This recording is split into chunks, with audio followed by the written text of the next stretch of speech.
pas, ce que je préfère, c'est la méchouilla.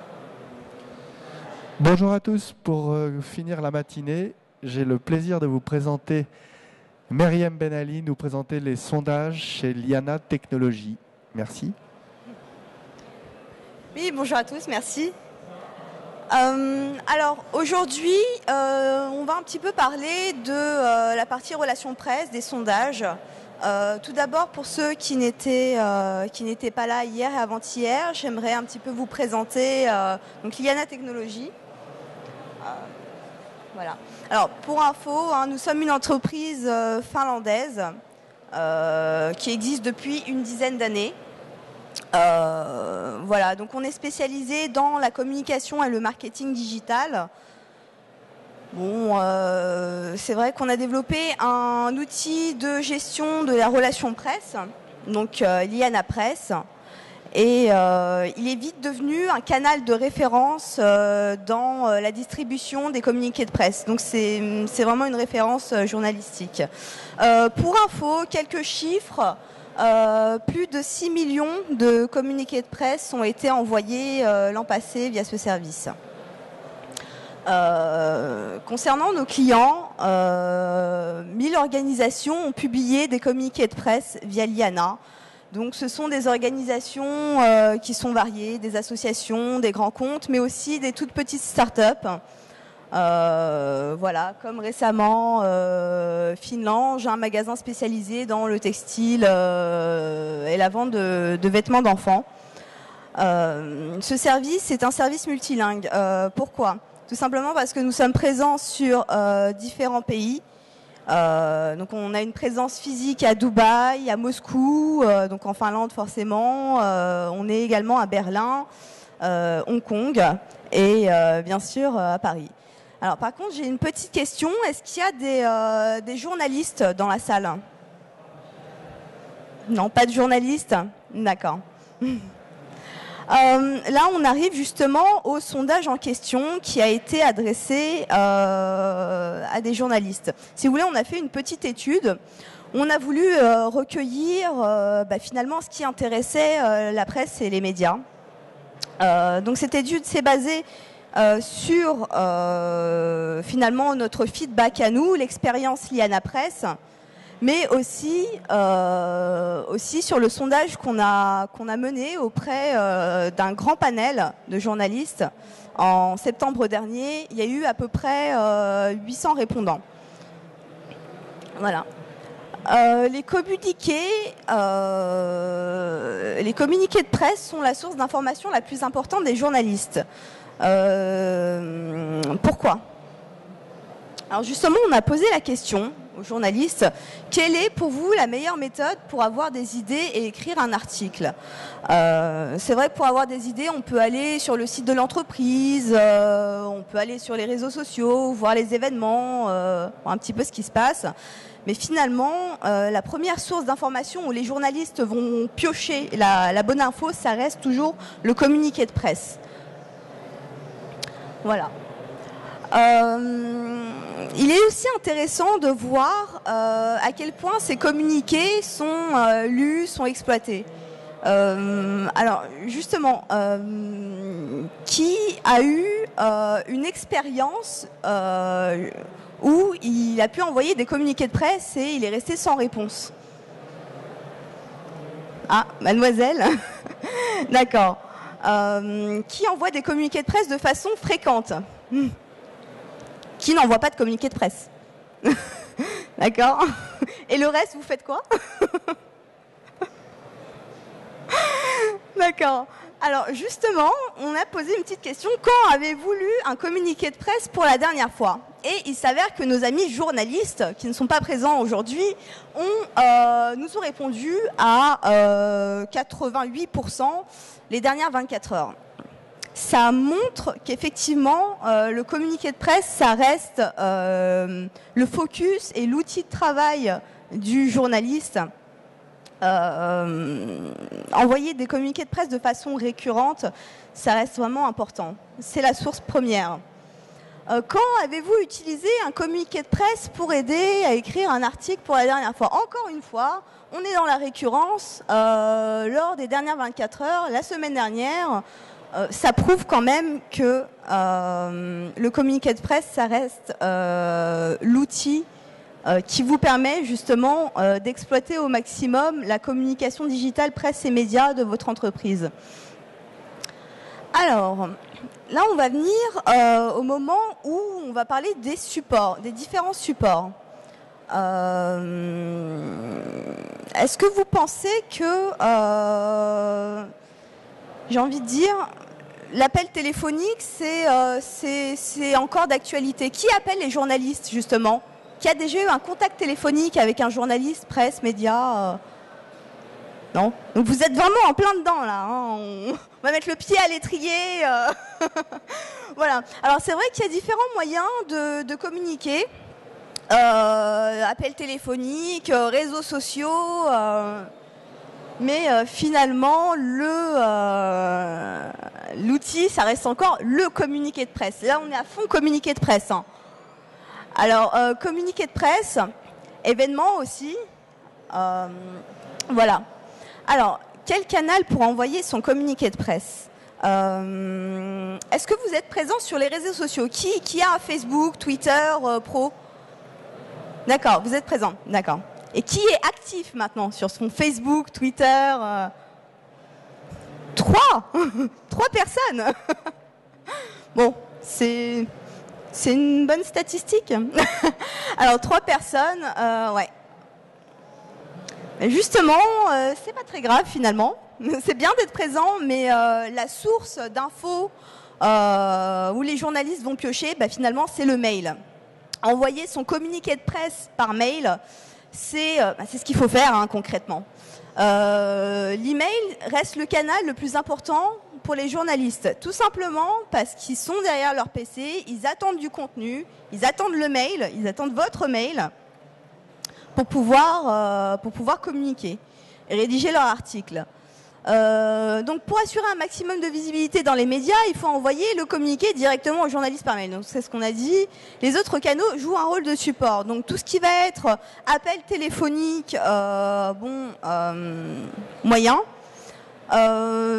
Présence sur les réseaux sociaux, bien sûr. Soyez présents, soyez actifs, ajoutez du contenu. Mais ça reste quand même un support. On a eu un petit témoignage d'un journaliste qui préfère rester anonyme. Il est vrai qu'encore aujourd'hui, le moyen le plus rapide et le plus efficace, c'est l'email qui est suivi par plusieurs personnes en même temps.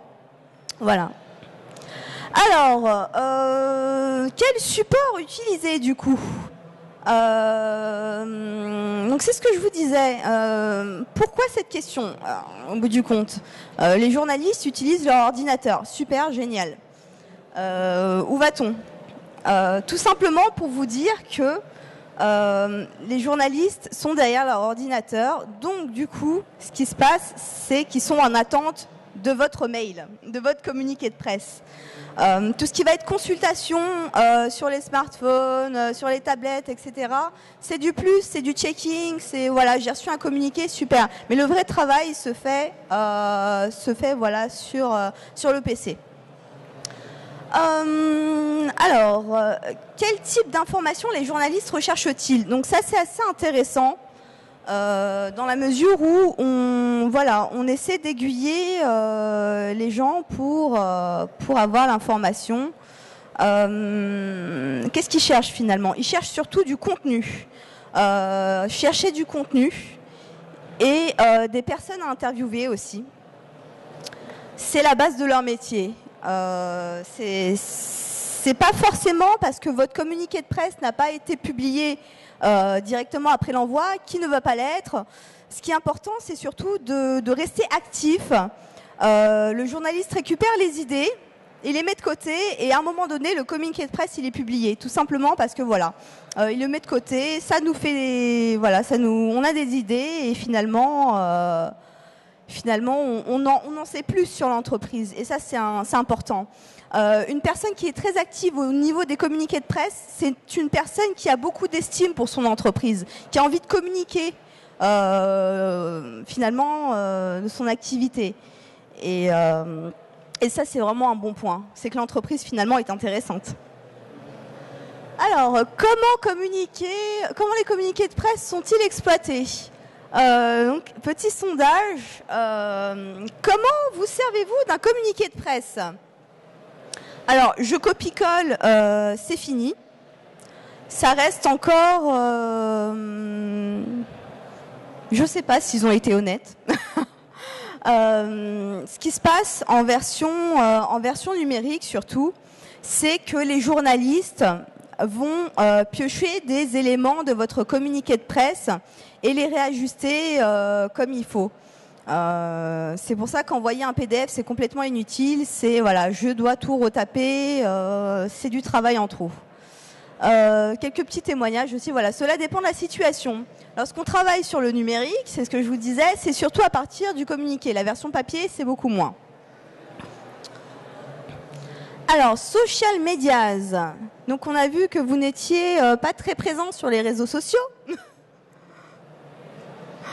On a demandé justement les relations, le type de relations que les journalistes avaient avec les réseaux sociaux. Comment considérez-vous les réseaux sociaux comme source d'information? Et vous l'imaginez bien, ça reste une source d'information importante.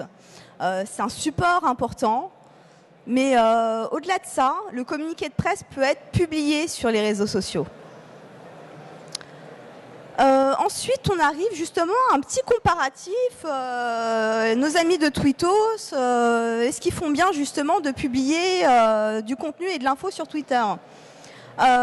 Justement, comment considérez-vous Twitter comme source d'information, Facebook comme source d'information, LinkedIn comme source d'information? Twitter et Facebook restent quand même une source d'information importante. LinkedIn, bon, moyen. L'information intéressante sur Twitter, c'est la question de chance. Bon, c'est vrai, parce que si votre info est tweetée, retweetée, c'est du bol. Mais si vous diffusez beaucoup d'infos, bah forcément, là, vous avez plus de chances d'être visible. Alors, la communication active est importante. Ça, je vous l'ai dit, c'est très important. Quelle est la fréquence adaptée alors justement pour la publication des communiqués de presse? Pour les quelques personnes qui ont ou qui publient ou dans une vie antérieure, qui ont eu l'occasion de communiquer via le communiqué de presse, est-ce que vous envoyez des communiqués de façon fréquente? C'est quoi? C'est une fois par mois? Qui envoie une fois par mois ou a envoyé une fois par mois? Oui. Vous pensez que c'est une bonne fréquence?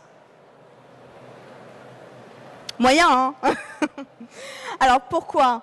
Là, la fréquence idéale, c'est vrai que c'est une fois par semaine.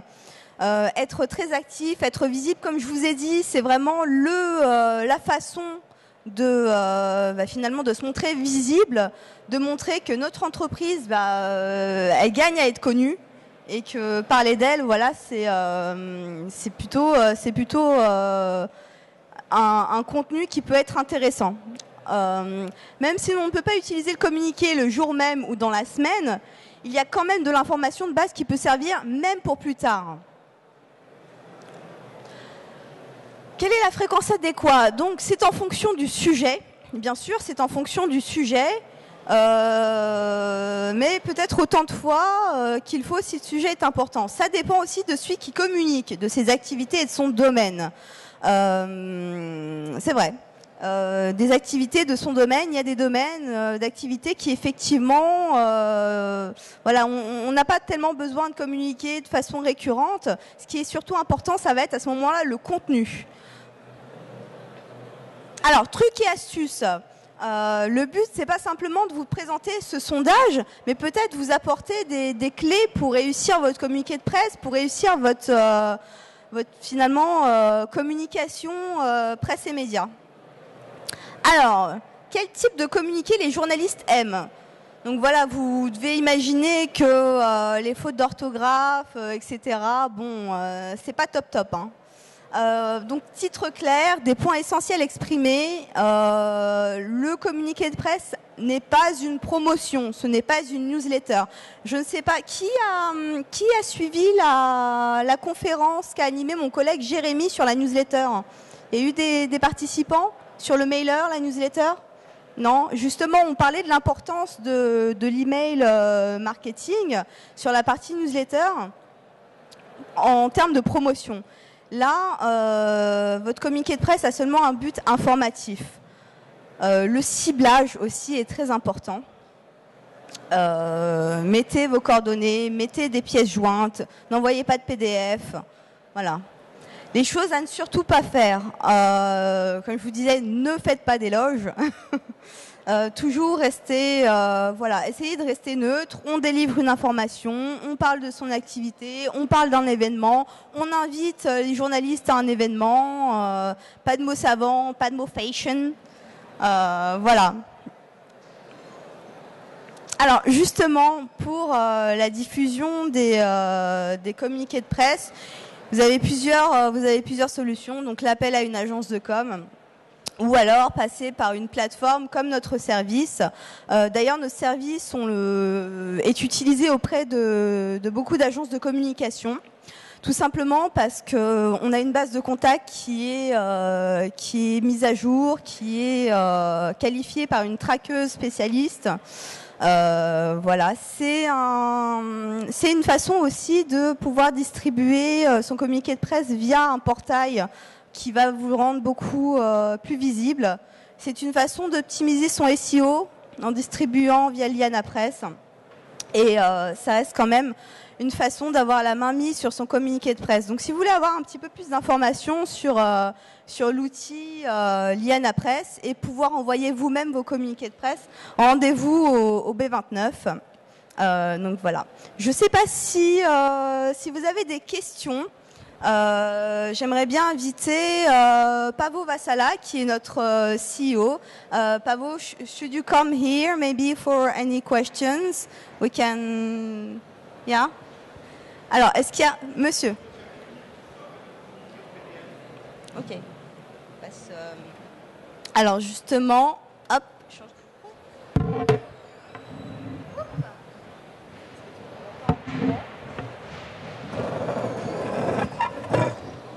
Je vais garder celui-ci. Alors, pas de communiqué en PDF, tout simplement parce que le journaliste doit avoir la possibilité de prendre votre mail et de pouvoir modifier, de pouvoir prendre simplement un extrait. La forme du mail est quand même beaucoup plus appropriée pour faire des modifications.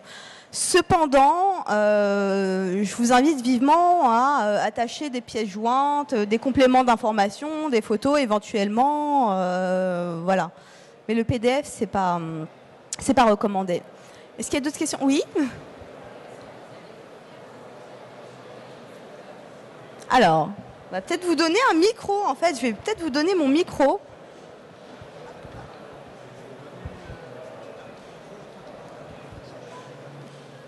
Allô? Oui. Bonjour.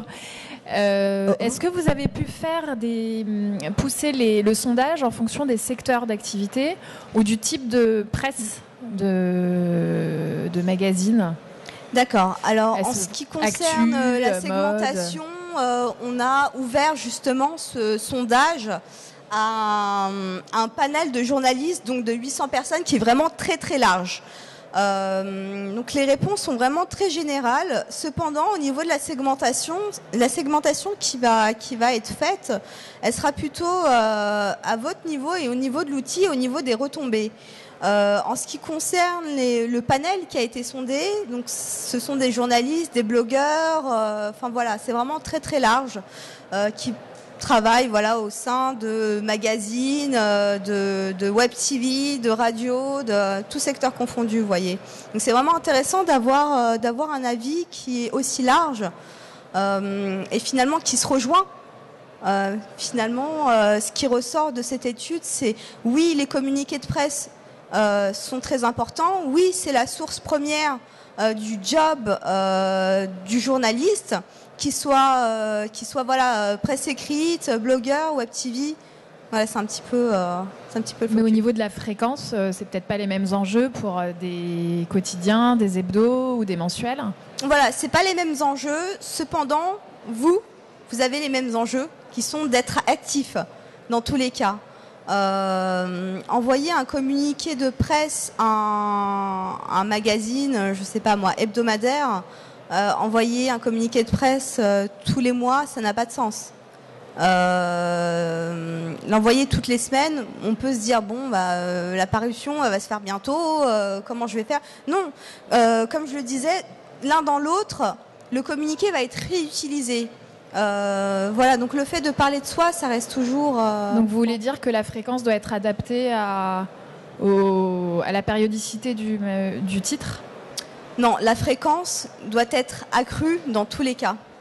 Vous devez, dans tous les cas, peu importe finalement la cible, vous devez parler de vous. Parce que c'est pas un peu trop, on va pas noyer l'information si Alors, on envoie... combien c'est trop, justement? Trop, c'est combien? Pour des mensuels ou des bimensuels, peut-être que d'envoyer tous les jours ou 2 fois par semaine, c'est peut-être un peu... Après, attention, c'est un conseil qu'on vous donne d'envoyer une fois par semaine si vous avez du contenu. Si vous n'avez rien à dire, n'envoyez rien. Hein. Attention. Voilà. J'ai à peu près répondu. Et l'événementiel? La partie événementielle. Comment ça? C'est un autre support pour communiquer auprès des journalistes. Vous n'en avez pas parlé? D'accord. C'est un support qui est assez important. Donc, comme je vous disais, on a le communiqué de presse, on a les réseaux sociaux et on a l'événementiel. C'est un point qui n'est pas négligeable. Le focus du journaliste, d'après ce sondage, c'est le communiqué de presse. Rester actif niveau événement, bien sûr, parce que ça génère du contenu. Parler autour de l'événement, c'est un sujet de communiqué de presse. Donc oui, rester actif niveau événement, rester actif niveau réseaux sociaux.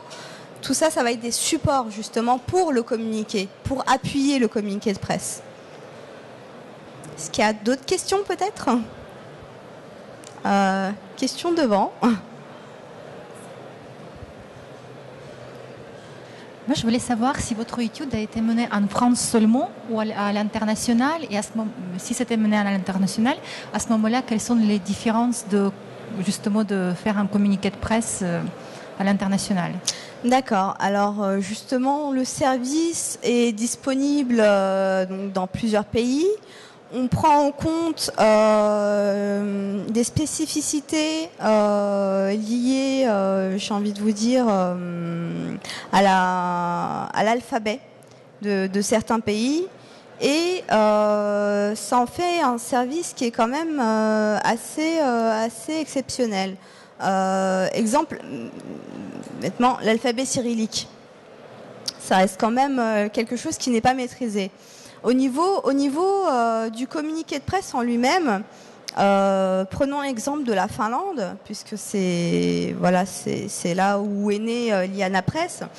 Le communiqué de presse, ça reste encore le moyen de communication que les entreprises tendent à accentuer. Pourquoi? Tout simplement parce qu'ils se sont rendus compte que c'était vraiment la source d'information que les journalistes, presse, médias recherchaient.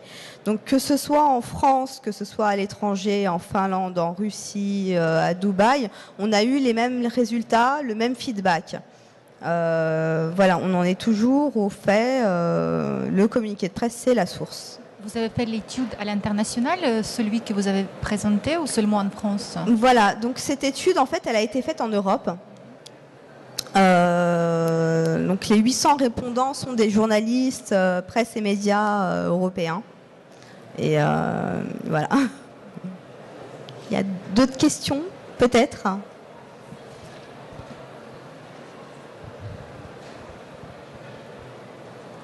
Plus de questions? Peut-être. Ah, monsieur semble timide. Bah, très bien. Mais écoutez, donc je vous invite sur le stand B29 pour si vous avez d'autres questions, si vous avez des besoins d'infos complémentaires ou simplement avoir une démo de l'outil Liana Press. pour appuyer ce sondage et voir si effectivement je vous ai convaincu à envoyer plus de communiqués de presse. Voilà. Donc merci à vous.